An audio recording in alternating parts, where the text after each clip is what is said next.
I'm talking here with Anand Gopal, who is the author of this book, Days of Love and Rage. And as it says here, it's the story of ordinary people forging a revolution. And in this particular case, it's the revolution. It focuses on the town of Manbij. So I'm so happy to talk with you, Anand, and welcome. Thank you. It's nice to be here. So before we get started, what I'd like to do, I hope you don't mind if I take a minute to do this screen share right here, just so people can know, Manbij, you can see it here on this map here, and this is Turkey here, and just to get a wider view for not everybody is familiar with the geography. So here's Syria, there's Turkey, which plays quite prominently in the revolution. And Manbij, according to what I read, its population fluctuated between 100,000 and 400,000 during the course of the war, which says a lot about, or I should say, of the revolution, which says a lot about what was going on at that time. Today, they say it's a little under 300,000. So with that, let's go ahead and get started. And the first question I'd like to ask is, so this book covers the period of the Syrian revolution and up until Assad left power, which was little under 2 years ago, a year and a half ago. And with everything that's happened in the world since then, with all the crises, Iran, Israel, and Gaza, all the crises with Trump and so on, please explain why this is important, what you write about in this book for today. Why is it important for today?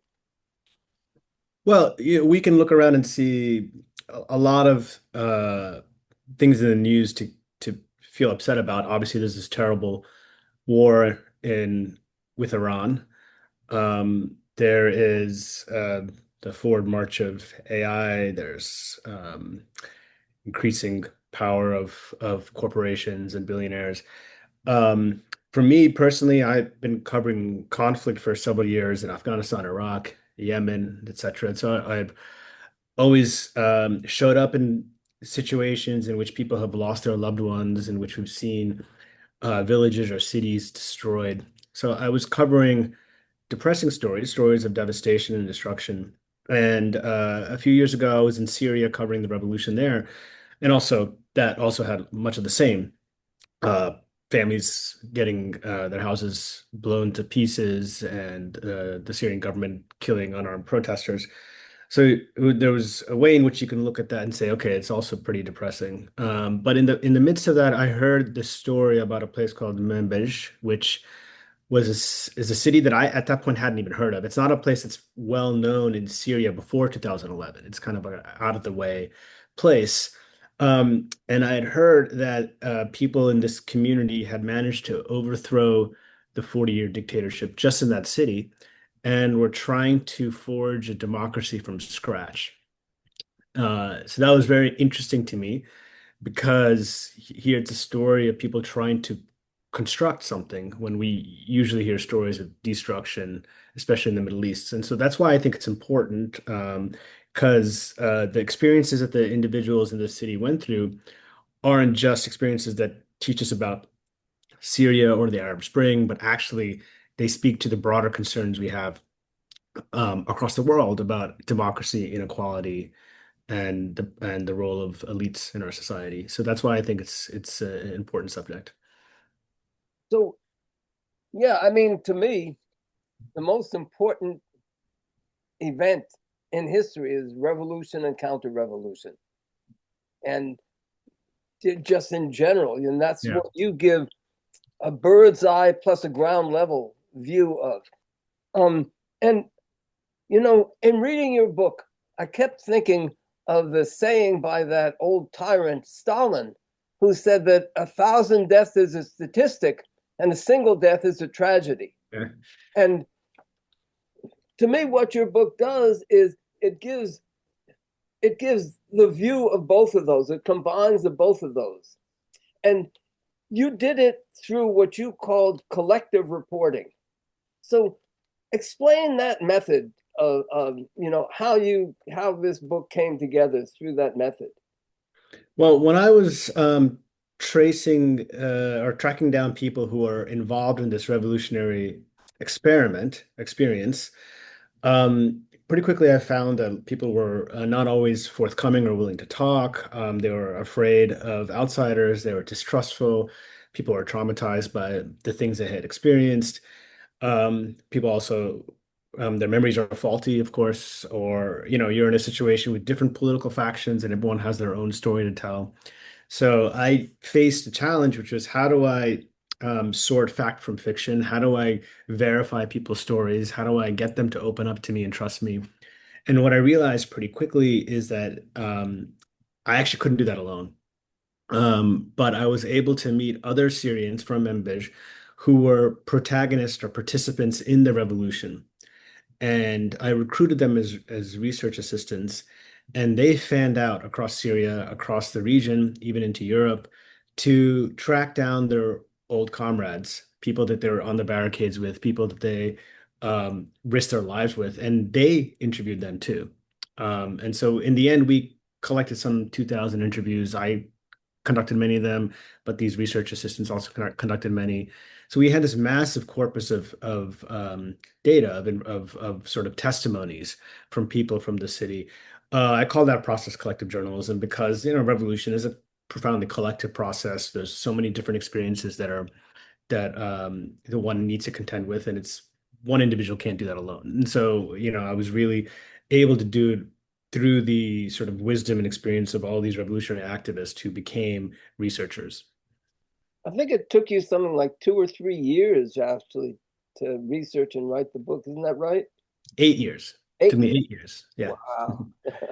Um, so um, you write a good deal in depth about the personal lives of different individuals and how their lives, their family relations, and everything intersected with the broader historical process. And you wrote, quote, anything worth doing, falling in love, having children, joining a political movement, standing against oppression, puts us at the mercy of forces outside our control, at the mercy of risk. And so I'd like to just bring up a couple of individuals for you to discuss and explain what you meant by that. Let's start with, I hope I'm pronouncing his name correctly, O'Day. O'Day, yeah.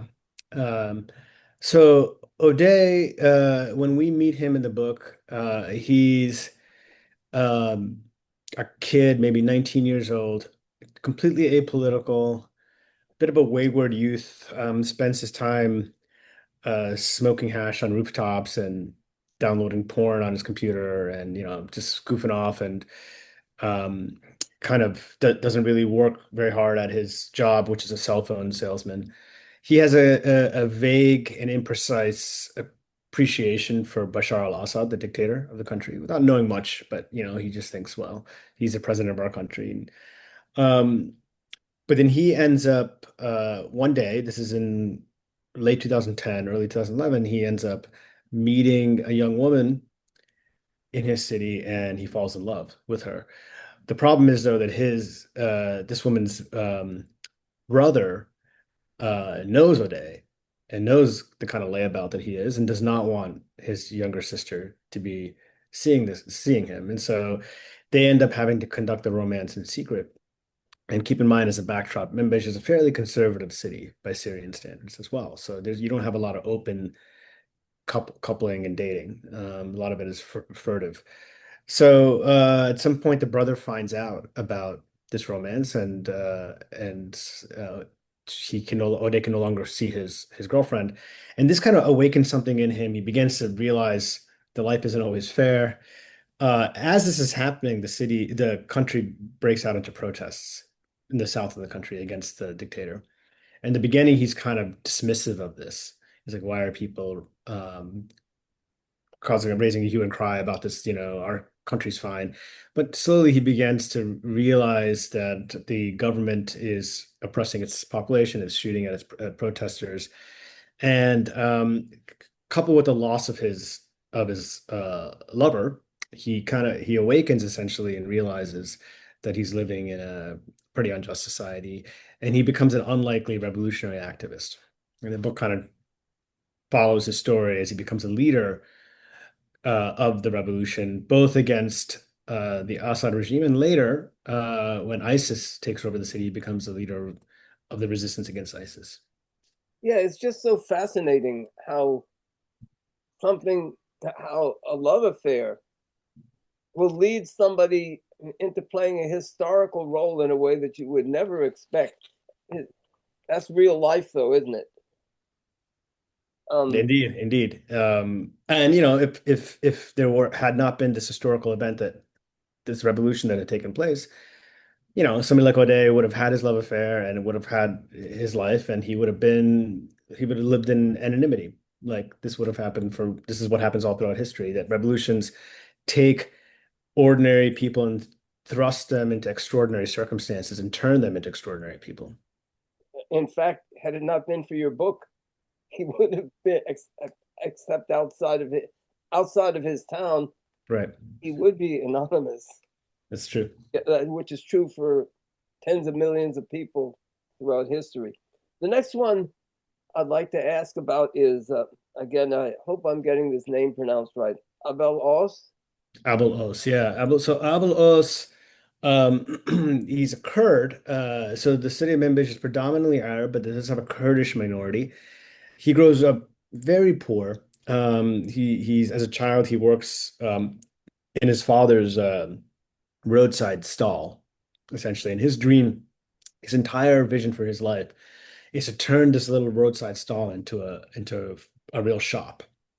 And so he works very hard. He ends up as a migrant laborer in different parts of the country, trying to save up money. He eventually comes back and is able to build up the shop. But at the same time as this is happening, Bashar al-Assad comes to power in 2000, and he begins to undertake a wave of privatizations, economic reforms, and this involves cutting subsidies for basic foodstuffs, cutting subsidies for fuel, etc. So the cost of living begins to creep up. Abul Os finds it harder and harder to make ends meet, so he ends up getting in debt and ultimately loses everything and is thrust into Lebanon as a undocumented migrant worker. And his story is one that is typical of hundreds of thousands, if not millions, of Syrians who were on the wrong end of neoliberalization and globalization and ended up thrust into a precarious existence. All of them ended up becoming sort of the backbone of the revolution after 2011. So Abelos also becomes the backbone. He becomes a leader of the revolution in the city, and it's a kind of extraordinary trajectory because again, I don't remember. I think he didn't go past the ninth grade. He's barely literate, um, and yet he becomes one of the most respected revolutionary leaders and thinkers in the city because he becomes a leader of people through this process. You went in search of what happened to him, including in that giant concentration camp in northeastern In Syria. Northeast Syria, yeah, that's O'Day. O'Day, Oh, I'm sorry, O'Day, right? yeah, exactly. So O'Day, I don't want to give too much away for people who haven't read the book, but I'll just say that at some point, I've spent a lot of time interviewing everybody in the book, including Abelos and others. O'Day was the one person I hadn't met personally, so his story is reconstructed through the interviews of people who knew him, and as well as his diary and his Facebook posts, etc. So I wanted to meet O'Day, but he was missing, and so part of the book is my search to try to find him. You know, in reading about your search to try to find him, which you put yourself at a great deal of personal risk, and I kind of got the feeling that you weren't just doing it you know, to write a good book, but that you felt like a personal responsibility to him and his family. And to me, it was kind of a metaphor for the book as a whole, a responsibility to the people that made that revolution. Yeah, that's a good way of putting it. I think that on one level, you had hundreds and hundreds of people who uh, were willing to delve into their often difficult, traumatic pasts to share their stories because they wanted the world to know what the revolution truly was and what they experienced. And so for that reason alone, I feel that I definitely owed it to the people that I met. Beyond that, I personally learned a lot about revolutions and politics by studying the Syrian experience. I think we all can learn something about democracy and revolution. And I think the book is trying to, is part of its aim is to um, offer some of the lessons of the Syrian revolution to the rest of us to understand. And we can talk about what those are later. But as a result, I think for that reason as well, I felt I and all of us owe something to the people who stood up against tyranny in this case. And then, of course, with O'Day's case in particular, I did get to know his parents pretty well. And believe me, it's very difficult when you're sitting and interviewing a mother and she believes in her heart that her son is out there somewhere and she's relatively powerless to do anything about it, but she sees you as the foreigner, as the American who can move around, that you have the ability to help. And so I did feel that I should try to play whatever small part I can in that. Talk next about Abdul Hadi. So Abdul Hadi, when we meet him in the book, he's a friend of O'Day's. He's also kind of this layabout young kid hanging out on rooftops. But he is a gifted soccer player, and growing up, he was dreaming to make it to the big leagues of soccer. So the Syrian soccer system, it's like a tiered system where you have different leagues and you try to get to the top league, the big leagues, basically. So the Minbij soccer team was in the lowest league, like the minor leagues almost. So his dream was to get to the minor leagues. And For a while, everyone thought that he had a really good shot because he was very gifted.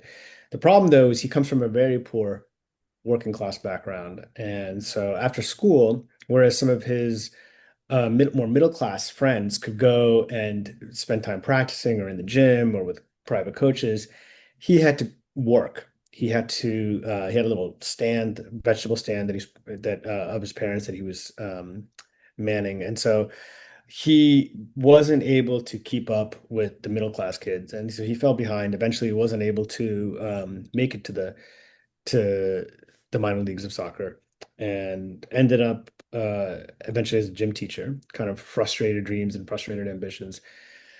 Always feeling pretty acutely the class difference in the city between some of his friends who were much wealthier than him and him. But then the revolution kicked off, and all of a sudden, everybody, whether they're rich or poor, seemingly were on the same side against the tyrant, Bashar al-Assad. So there was this kind of unity, cross-class unity, and Abdul Hadi felt for the first time in his life that he was an equal on the barricades. So he gets caught up in the protest, becomes a revolutionary leader, gets arrested and tortured by the regime, gets released. And then when the city liberates itself from the Assad regime, he becomes an important revolutionary activist. But at that time, tensions between the different classes begins to grow. And Abdul Hadi turns against his revolutionary brethren and sees them as a vehicle for a new form of class domination and turns to the dark side, we can say. Eventually joins ISIS and becomes a leader of ISIS. Now, in the beginning, when we meet him in the book, he's actually a secular activist, right? Doesn't have a religious bone in his body. So part of what the story here in the book is telling is that his transformation from a secular activist to a religious extremist And that story was not unique to him. It was fairly common in the context of this civil war and this situation in which people were trying to fashion a new type of society.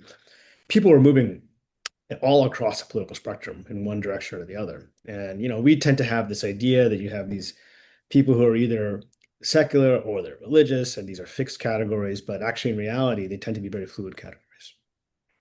In reading about all that, I couldn't help, as you know, I'm a hardcore socialist. I'm sure that won't come as a shock to you. Um, and I couldn't help it. There was like this absolute flowering, a thirst for knowledge and ideas and so on. And I kept thinking as I'm reading, if there had been a few real working class socialists who had an understanding of history and economics and so on, what impact they would have had, they would have had in that sort of situation. Absolutely.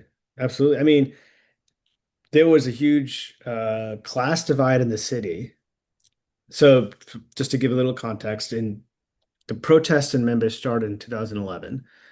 By mid 2012, the protesters were able to take over the city. Essentially, the regime withdrew from the city. And now, for the next 18 months, people engaged in a bottom-up radical democratic experiment to try to govern themselves. Uh, and in the course of that, a divide emerged between the wealthier elements of the revolution and the working class. Into that divide, the Islamic fundamentalists injected themselves and they began to articulate these class grievances in Islamic terms.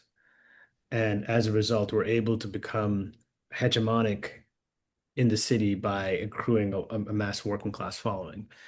If there had been a left alternative, I think maybe things could have gone very differently, but part of the reason why there wasn't a left alternative is because of the way in which left-wing movements have either been eradicated by the regime or co-opted by the regime. So if going back to the 50s and 60s, the dominant language of political resistance in the Arab world was some version of leftism, right? It's either Arab nationalism or some version of communism or Stalinism. So uh, both of those became discredited for different reasons, right? The communists discredited by 1991.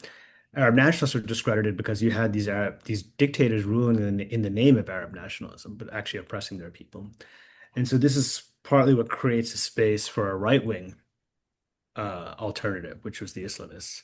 But yes, if there had been, I think if there had been a different tradition present in the city, things could have gone differently. I wasn't just thinking of that, but just you describe how there's just this flowering of discussion groups and Yeah. art and music and so on. And if somebody had had a reading group Yeah. of this kind of history and stuff, Yeah. I Yeah. just think there would have been, Yeah. well, I just fantasize about the kind of discussions and kind of interest there would have been in something like that. Absolutely. Absolutely. Um, so, there's a lot of other people that you really feature in the book. One of them, to me, I see as a kind of classic Bonapartist figure. That was the prince. Yeah. Then there was Hassan Nefi, who was kind of like the grandfather, or like the repository of the history of the Syrian revolution. And we could take an hour to talk about all of those, but there's one other that I would like you to talk about, and that is Mina, and how through her, or how she exemplifies how the revolution awakened all the issues of women's rights and amongst the women themselves. So could you talk about her and that question in general? Yeah, sure. So, the Syria is a fairly conservative country, and Manbij is, by Syrian standards, a fairly conservative city, tribal city. Um, notorious for honor killings and underage marriage and um, various other forms of women's oppression that have been there. Uh, so Mina, when we meet her in the book, she's a would describe herself as a housewife and a mother. She's also a school teacher, and she is not really political. And her brother is involved in the protests, and so her brother gets arrested and tortured pretty badly. And this awakens something in her. She's pretty horrified of what's happened to her brother. And there's a moment where there's been a few months of protests, but all the protesters are pretty savage, repressed, tortured, sent to prison. And so the protests are dead. And it seems as if the regime has won. And and and Mina is so angry with what has happened to her brother and looks around and sees that no one is willing to stand up and do anything about it. And so she takes it upon herself and some of her female friends to hold a protest in the city.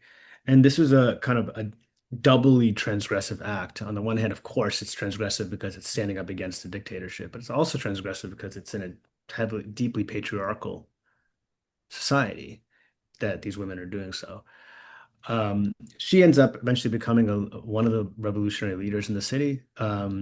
After the liberation of the city and its period of self-governing, she articulates a vision of feminism, and she describes how there's actually two revolutions that are happening simultaneously. There's the revolution against the dictator. There's also the revolution against the patriarchal mores of their husbands and brothers and sons, etc.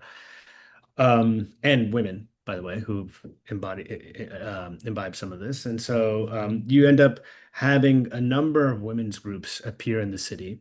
There's one kind of conservative women's group that appears. Then there's Dina's. Then there's an even more radical women's group that splits out of Dina's, and their position is they want to fight on the front lines alongside the men. So, as you said before, there's a real flowering of these different types of ideas, and Mina represents one of those. I'd like to read a passage from your book, partly just to encourage other people to get your book, but also because it's such a vivid description. And here's how you describe, I'm guessing you got this just from actually watching videos. You describe the reaction once Assad's forces were left So left. that just as background, yeah, that comes from watching videos and from interviewing dozens of people who are present. You write, quote, the central square was packed. Cars could not move. Trays of sweets were passed to the rebels. Mina and her sisters worked their way through the throng, shouldering coolers with 2-liter Coke bottles filled with ice cold water. The revolutionaries grasped bottles with their gritty hands. One rebel exclaimed, you are the true sister of men. The crowd grew. Avalos attempted to speak, but his voice was submerged under the chanting, the shouting, the singing. And what songs! On one corner, people had broken into an impromptu rendition of Our Homeland is Paradise, dancing on car tops. A second crowd was dancing on car tops. A second crowd was crooning, we trample on the house of Assad. Singing men, ululating women, car horns, clapping, laughter, cries of joy, inarticulate shouting, screaming. Would you like to talk about that a little bit? So this is the moment in which the Syrian regime withdraws from the city of Manbij. It's in July 2012, and all of a sudden, uh, the activist who had begun as just a half a dozen people a year and a half earlier, and now are in the ranks of thousands, are facing the fact that there's no government in their city. And you could just imagine the shock that people first face because there were so many parts of the city growing up that were off limits because there were security areas. There were buildings that had files on every citizen because there was a network of spies that would spy on the populace. There were buildings where people would go and be tortured. Now, all of a sudden, all of these were open. and people would just go in and look for their files on themselves. They would go in and see the instruments of torture and start smashing them. And Hassan Nafi, who was one of the leaders of the revolution at this moment, he realized that he said, "Wait a second, I know there's a kind of cathartic need to want to destroy everything because this is the stuff, this is the system that's been repressing us, but." Now, all of these buildings, all of these are all ours now. This is the state, the government is now ours. We, the people in the city, run the city now for the first time. So it was kind of an exhilarating moment where people realized that they could potentially be in control collectively of their own destiny. You know, in reading all of this, you know, during that period, I was engaged in debate with people who claim to be socialists here, who said, "Oh, Assad is an anti-imperialist fighter and all of this sort of thing." I'd like them to have gone there and told the people of that city to have told those people that. Yeah, yeah. Unfortunately, there was a segment of the left in the West that very myopically prioritized opposing their own state with supporting and giving solidarity to people resisting dictatorship without recognizing the kind of complex and deep links between their own state and these other systems out there. The Assad regime um, was, first of all, allied with major world powers like Russia and Iran. Secondly, was always willing to make deals with the US when it could. Thirdly, proposed itself as the ally and friend of the Palestinians against the Zionists, but in fact, the Assad regime, especially the father, had done quite a lot to damage Palestinian freedom struggle. For example, massacres in Lebanon, in Palestinian refugee camps, for instance, allowing militias to try to root out the PLO in camps in Lebanon, um, so on and so forth. Never really standing up to Israel, essentially allowing a de facto settlement with Israel. So the regime was definitely not an anti-imperialist force. The regime stood for only one thing, and it was itself, and it's the family and the clique of businessmen that supported the family. Yeah, for sure. So, um, in in in the event in that city, and it seemed to me that the Assad military wasn't actually militarily defeated. It just kind of collapsed from within. And I think it seems to me that that's what happened nationally also, and Yeah. that's an important question for revolutions and revolutionaries in general, you know, trying to overthrow, trying to militarily defeat a tyrant rather than undermining it from within. Right. Yeah, I mean, in the case of Minbej described in the book, the regime withdrew from Minbej, and the reason was, excuse me, because uh, it was facing rebellions all around the country, and it decided to retrench and focus on the areas it deemed the most strategically important. So Aleppo, Damascus, and the areas near there. So places that are a little bit out of the way, like Minbish, they basically seeded those areas with the idea that, well, we're gonna pacify the core areas, then we're gonna come back. And as it turned out, they never came back, but that was the idea, right? And then if we fast forward to a couple years ago with the collapse of the regime in the country overall, I would say that it wasn't the case that the rebels militarily defeated Assad. It was that Assad collapsed and the rebels were able to take the vacuum. And the reason Assad collapsed is a confluence of factors, one of which is the hammering that Hezbollah and Iran had taken at the hands of Israel. Another is that Russia was embroiled in Ukraine. So Russia, Hezbollah, Iran, these are the main patrons of the regime. So they all had their own issues and were unwilling to come to the defense of the regime. And then it's the sanctions and the corruption. So on the one hand, the sanctions, on the other hand, the kind of kleptocratic corruption by the regime itself meant that most of the rank and file soldiers weren't even getting paid. So people were no longer willing to fight and die. So it was a kind of internal collapse of the regime. And then HTS, the group that took power not because they were the strongest, but because they were the most organized out of a smorgasbord of rebel groups that weren't very organized. Yeah, that's a lesson in general, that if you're a minority and you're well organized, you can overcome a much bigger That's right. majority that's not organized. That's right. That's right. Um, so in relation to that also, you know, I mean, the main reason that Russia did not continue its defense of the regime was the struggle of the Ukrainian people. So Yeah, of course, the tenacity and the courage of the Syrian people themselves, you know, played the central role. But it seems to me they also owe a debt of gratitude to the Ukrainian people. absolutely. That's right. That's right. Russia is, I mean, Russia is embroiled in Ukraine. And that's in large part due to the Ukrainian resistance. So yeah, there's absolutely these kinds of connections. Absolutely.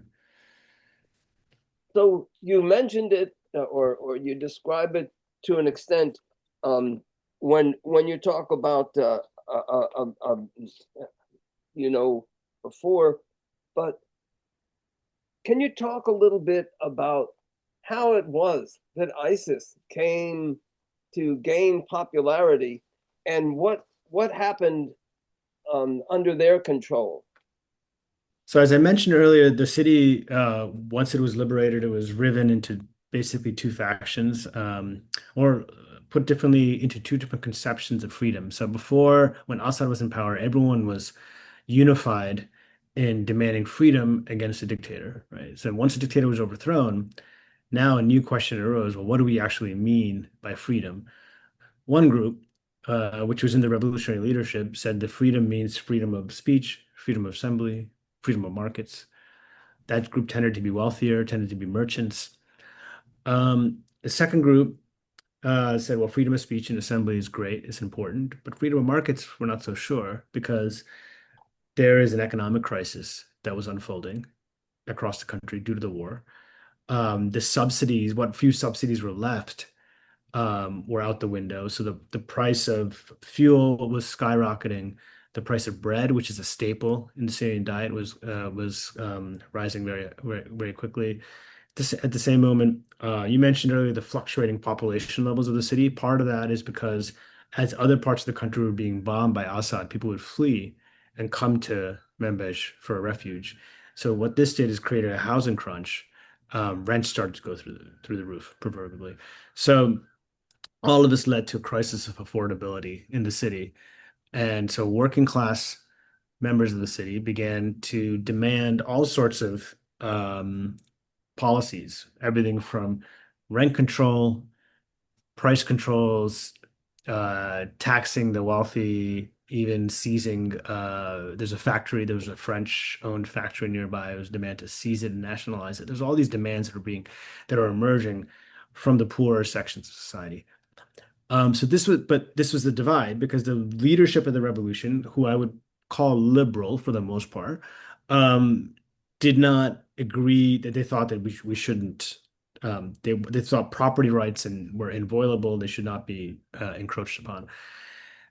Into this divide, six individuals, six people who are not from Syria but from other Arab countries, came into the city. They saw that the city was riven into these two sides, and they very adroitly manipulated these factions. They began to say that, well, the reason why there's a crisis of affordability, there's crime, all these other problems. This is because we are adopting all these Western ideas of liberalism and freedom, and we actually have the resources in our own tradition to combat this. You have to go back before colonialism, back to the time of the Prophet and the descendants of the Prophet. And in that time, they claimed there was no rich or poor. Everything was secure. You can leave your house open at night. It was a kind of Islamic welfare state, is how they um, portrayed it. And this was a message that appealed to the working class elements of society because they wanted deliverance from very real material issues. Meanwhile, the liberal elites were refusing to broach the question of redistribution of wealth. And so as a result, these six individuals were able to cultivate a following in the city, and they revealed themselves to be ISIS. And ISIS went from 6 to 12 to 30 to 100 to 1,000. Eventually, they grew so large that they were able to more or less take power in the city without much of a fight. So the lesson there is that ISIS basically took power politically, primarily, not militarily. It seems to me it was a choice of either revolution or counter-revolution. I mean, not just political, but economic revolution or Yeah. counter-revolution. And Yeah, because the first wave of the revolution from 2011, and this is not just in Syria, this is across the Arab world, was framed in very liberal terms about around questions of dignity and human rights. And it was a kind of alliance between the middle class and working class. But the class contradictions there could not be kept under wraps forever. Eventually, they would have to be exposed, and they were in the fullness of time, which is that the middle class activist had a very different vision for what a revolutionary future looked like than the working class activists did, right? And really, the difference primarily came down to questions of class, questions of economic redistribution. And in every case, Syria and elsewhere, you began to see a fissure grow between these two sides. And often, not always the case, but often in most of these countries, it was the Islamists who are the most adept at exploiting that fissure in order to act essentially as agents of counter-revolution from within. you know, to what extent, Assad um, claimed the banner of socialism? To what extent did that kind of sully the idea or the word socialism in Minbij and in Syria in general, do you think? It it did absolutely sully the word socialism. Although what's interesting is that so if you talk to the middle class activists and you mention the word socialism, they'll be horrified and they'll say that's just that's just the Ba'ath Party. That's just, we had socialism. Look what happened. But several of the working class activists, if you talk to them, they have a much more nuanced view of these things, where, the Ba'ath Party slogan was freedom, unity, and socialism, right? And I had a friend who's a working class activist from Minbij, and he said, well, under the Ba'ath Party, we didn't have much freedom. Certainly, there was no unity and there was no socialism. So there's a more nuanced view among some of the people, and they say, well, actually, socialism that the regime calls socialism is really just handouts for its supporters and its cronies, and we think of a very different way of looking at things. So, but there is a sense overall that the term was tarnished, right? And so when the Islamists come and they give a vision of their society, the caliphate, as a kind of ideal society, that was not a term, for better or worse, that was tarnished, right? It was a kind of, for many of these people. I mean, now knowing what we know, and we hear these terms here in the West, we think, oh, that's kind of repressive society. But many people in the moment in the revolution hadn't heard of this idea. It was a new political idea for them. And so it didn't have the same baggage as something like socialism. Now, today, if you go to the Middle East, though, it does, You because of know, the terrible experience of it. Yeah. so you know, then ISIS was driven out by the SDF. I think kind of you know behind whom stood the United States. Uh, I want to get to that, but just as in a detour, I've been told that the YPG actually sent the delegation into Minbij. I think it was around 2013 or something like that. and then they left within a day or two because they did not receive a friendly reception.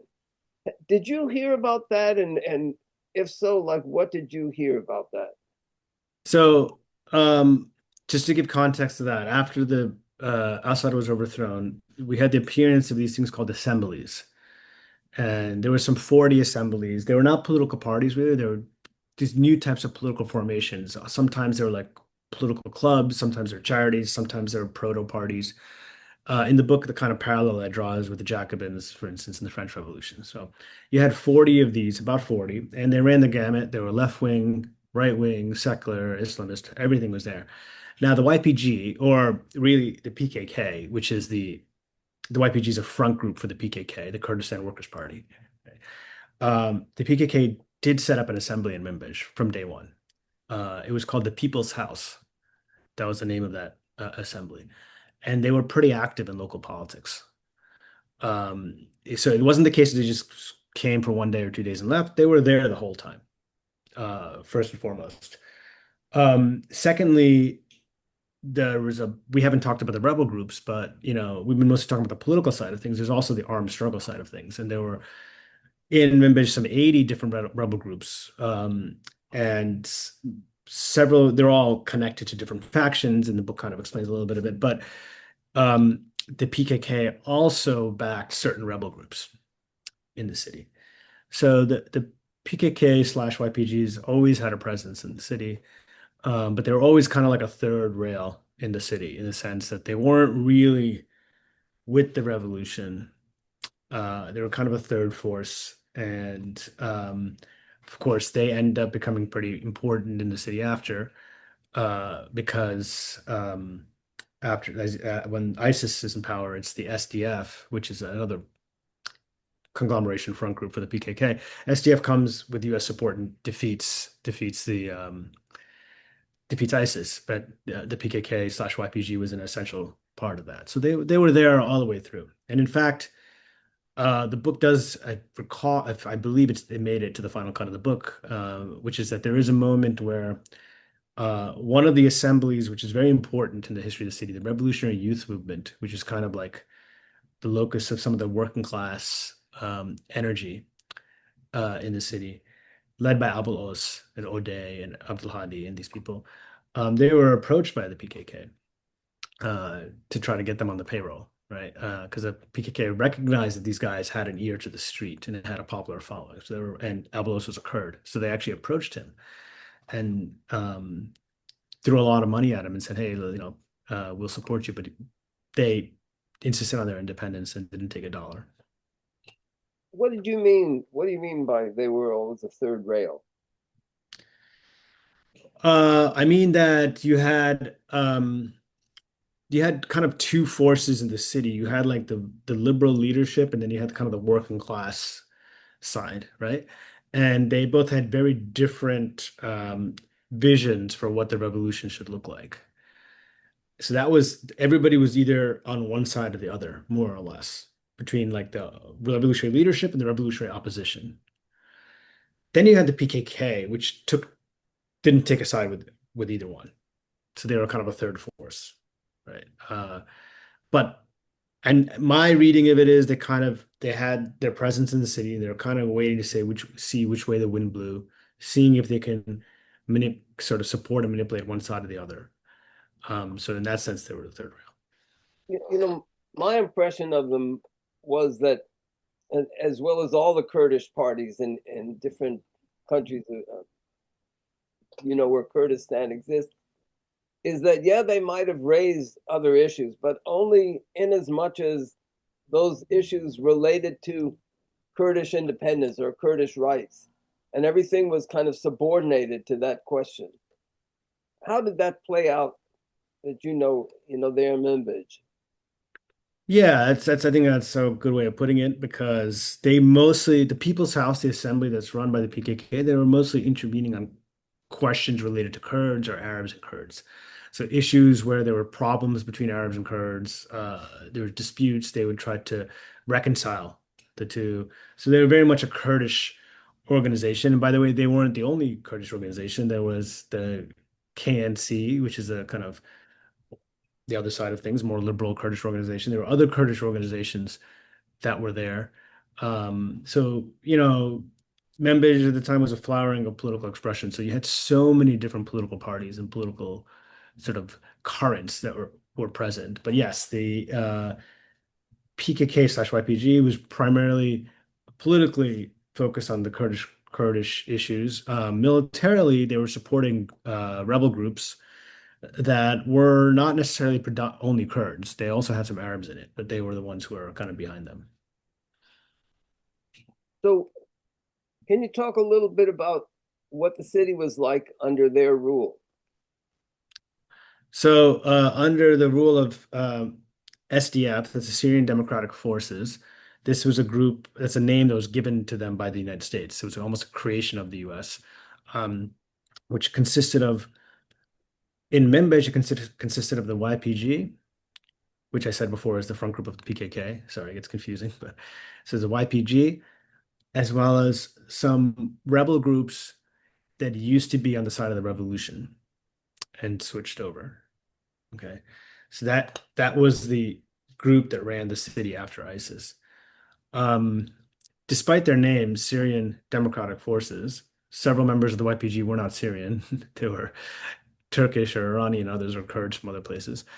Um, and they were definitely not democratic. They ruled the city with a very authoritarian bent. There was no freedom of speech, no freedom of assembly.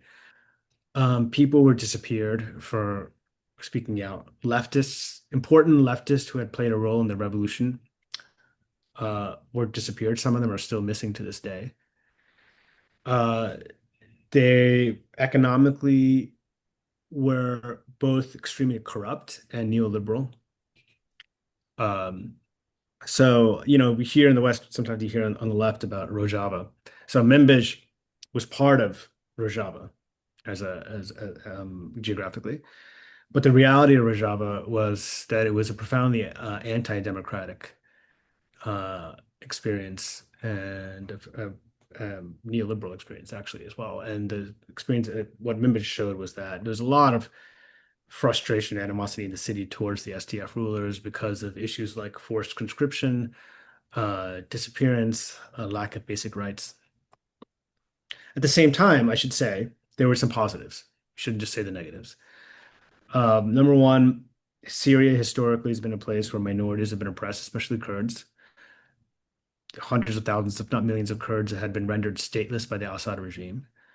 And one of the important positive things that the PKK/SDF rule did was to improve the status of these minorities and give them more of a safety, give them more safety and kind of include them in the political process a little bit. So that's very positive. And the second really important thing they did was on gender. So they have a very progressive gender policy. The city was run by members was run by a system of councils. There's a health council, economics council, etc. One for each sort of ministerial position. There's a council, and each council is run by one man and one woman. So there's a lot of women who are now in positions of authority for the first time. Now, the problem was that these councils, their power is only on paper because behind the council was a member of the PKK who was really running the show. Now, the PKK members could be men or women, so there was still gender egalitarian, but other problems. So, and the third thing to point out is that Turkey has been a historically hostile force against aspirations of Kurdish self-determination, and in Syria as well. Turkey has been a malign actor, and so the SDF was acting as a bulwark against Turkey and some Turkish-backed factions, which were really criminal factions. So it's a complicated situation. There's some positive things to say about SDF, but we shouldn't be sort of naive to the fact that they're also themselves were very authoritarian. Yeah, it's what I was saying before. I've seen it personally. If you have a small minority that's well organized, they're going to control the situation if nobody else is organized. Then this is a perfect example of that because at the height of the revolution in Manbij, when there's 40 different assemblies and dozen councils and newspapers, probably the most well-organized group of all of them, the two most well-organized with the 6 people in ISIS and like the 9 people in the PKK. And Incidentally, that's exactly what happened in yeah, Occupy Oakland. I mean, totally different situation, yeah. but um, um, so your book ends when Assad left in 2020, the end of 2024. Um, are you still in contact with any of the people that you worked with or interviewed or whatever in Syria? I am. I mean, I talk to them all the time, actually. And, um, you know, Can you talk about how they're doing or yeah, well, unfortunately, so one of the um, kind of heroes of the book, Hassan Nafi, who suffered many years in prison and became kind of the heart and soul of the revolution, he passed away after the book was published. And so he never had a chance to to to touch liberated Syrian soil, even though he has contributed so much to what's happened now. So it's kind of tragic and unfortunate. But others, it depends on who they are. But like Abdul Hadi's, he joined the wrong side. He joined ISIS and is still suffering for his decisions. And I do talk to him sometimes. And there's Mina, who's worried about the economic situation, so she has not moved back to Syria yet. She wants to see which way she's in Turkey. She wants to see which way things are going. And then there's others. One of the characters we didn't discuss, named Ibrahim, has lived in Minbej and is, you know, a major supporter of the events that have happened in the sense that he feels that the country is far better off now, even though he has lots of disagreements with the current authorities. He feels there's some space to express dissent where there wasn't before. so given all of what you've seen and people you're still in contact with, do you have any thoughts on the current regime and its perspectives? So the current regime, the first thing to note about it, which I mentioned earlier, is that it didn't defeat the Assad regime. Assad regime collapsed due to its own internal contradictions and weaknesses, and it assumed power. Um, it was a group that was controlling the northwest corner of Syria called Idlib. So it hardly has the forces to be able to control the entire country. It definitely doesn't have the constituency, the political constituency to control the entire country. It's extremely diverse country, different ethnic groups, different regions, tribal groups, etc. And so they lack that constituency. And what that means is that sometimes they've had to turn to repression. There's been a few terrible massacres that have happened among the Druze, among the Alawites, really terrible. Um, on the one hand. On the other hand, economically, I think the vision of this regime is to try to turn Syria into the next Gulf, another Gulf state, but without the oil. So I'm not sure how they're going to do that, but they do have also a very neoliberal vision of governance. So these are real causes of concern. I think there's an authoritarian tendency among these rulers. They put off presidential elections for a few years. Now, on the other hand, the energies that were unleashed by the revolution have not been put back in the bottle at this point. So the Syria of today is freer than the Syria of Assad. That you have protests and demonstrations every single day on economic and political issues. You have people critiquing the government, writing op-eds against the government. You have freedom of assembly, freedom of speech. These freedoms can be taken away at any moment. So there's always a constant struggle to protect the ability of ordinary people to have a voice. But it's a legacy of the revolution that they've been able to do to have these freedoms so far. But it's also the case that if you look at, I do end the book on this, would say if you look at revolutions historically, they're not just discrete events, they're processes that have steps forward and steps backwards. And there will need to be new struggles in Syria against these ruling authorities, but that those struggles are inconceivable without having had the history and the tradition of the struggles from 2011 to 2024 that laid the groundwork for this. You know, I mean, I think a central part of Shiraz's strategy is to attract foreign capital. Yeah. But in order to do that, I mean, if you have constant turmoil, struggles, protests, workers fighting for higher pay and stuff, that's not going to be, if I'm a billionaire anywhere in the world, I'm not going to want to invest my money. Not, not a good investment climate, that's for sure. That's for sure. So, Uh, it's gonna be a challenge. Yeah, and what you describe about basically the class struggle breaking out after the Assad forces leave Manbij would seem to me that something like that would develop here in the current situation. Yeah, I think so. I think that it's more complicated on the countrywide level, but definitely there's going to be real class divisions that are emerging already and will continue to emerge. And yeah, we will have to see where that heads. But I think class divisions always emerge, right? There's no way to cover that up. That's because I'm a socialist. That's why I think that. You know, I've had discussions, disagreements with people, really serious people who have written a lot of great stuff about Syria and about the revolution there, who say, and some who have not written such great stuff about it, who say, like my view, you know, of the necessity for revolution beyond, including, but beyond just Syria. They say, oh, that's just dreaming and you're living in a dream world and so on.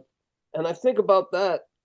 Well, when I think about what you wrote, revolution is precisely one of those extraordinary events that can render impractical ideas workable and unthinkable ideas thinkable. Yeah, yeah. I mean, nobody would have seen. I mean, now we can give all sorts of sober analyses of why the Arab Spring broke out, right?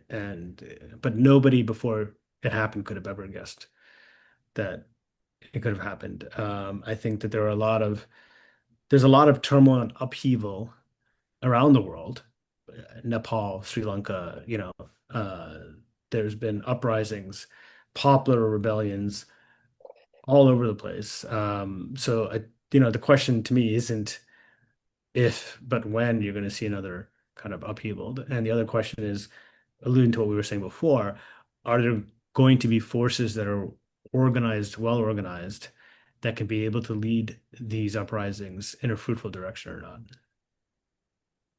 You know, I had hopes for the revolution in Iran Yeah, because they would be immune from the lure of Islamic fundamentalism because they lived through it, right. you know. And but from what I understand, there's a lot of division between the people in Iran and Syria, but they really have such a natural strong alliance. Well, I don't know how deep those divisions are, or if they're just, the kind of um, top-down ideological views, because at the end of the day, um, in Syria, people generally loathe the Islamic Republic of Iran because of what Iran has done during the revolution, right? I mean, it's like Syria doesn't have a big Shia population. Yeah, it was ruled by Alawites, but it was a political choice by Iran to ally with the Assad regime, right? And so what people see when they see Iran is they see the regime intervening in their country. But I've talked to friends who support the protesters in Iran because they see that they have the common enemy. I mean, the Iranian, let's call it neo-colonialism of Iraq and Syria, isn't in the interest of Iranian workers and working people either, right? I mean, so it's not like they're benefiting from this. They're definitely not. The economy in Iran is in tatters. Um, and it's definitely not in the benefit of people in Iraq or Syria. So there is a shared interest of working class Iraqis and Syrians and Iranians against a common enemy. Right. Um, Unfortunately, the war, I think, may have subverted some of the revolutionary energy in Iran because now you have an outside power trying to sow chaos in the country. I wasn't going to raise this, but I can't help but doing so. The the view that a revolution for democracy has to be led by the working class, and also that it has to spread, can't be just in one country alone. And I think that everything that you write about in Syria, and also what you see, like in the Arab Spring, is like living example of that. Because really, the Arab Spring was generated. It talked about the banner was for freedom, Yeah. but it was the neoliberal so-called reforms that were really what generated it. Yeah. Yeah, I believe there was a book written a long time ago called Results and Prospects that covers Yeah, somebody wrote something like that. some of these dynamics. Yes. Yeah. So my final question for you is, what's your next book? And would you ever think about writing something, a book about the United States? Well, this last book took 8 years, 2,000 interviews, just inordinate amounts of fact checking and rechecking and triangulation and cross checking, and it was exhausting. And the conclusion I drew after all of that is I just want to make things up from now on. So I'm writing a novel. Uh, I'm writing fiction just to take a break a little bit from the research intensive approach. But the novel does take place in the United States for that, to answer your second question. Okay. Well, I look forward to reading that novel and interviewing you about it when it comes Thank you. out. Thanks so much.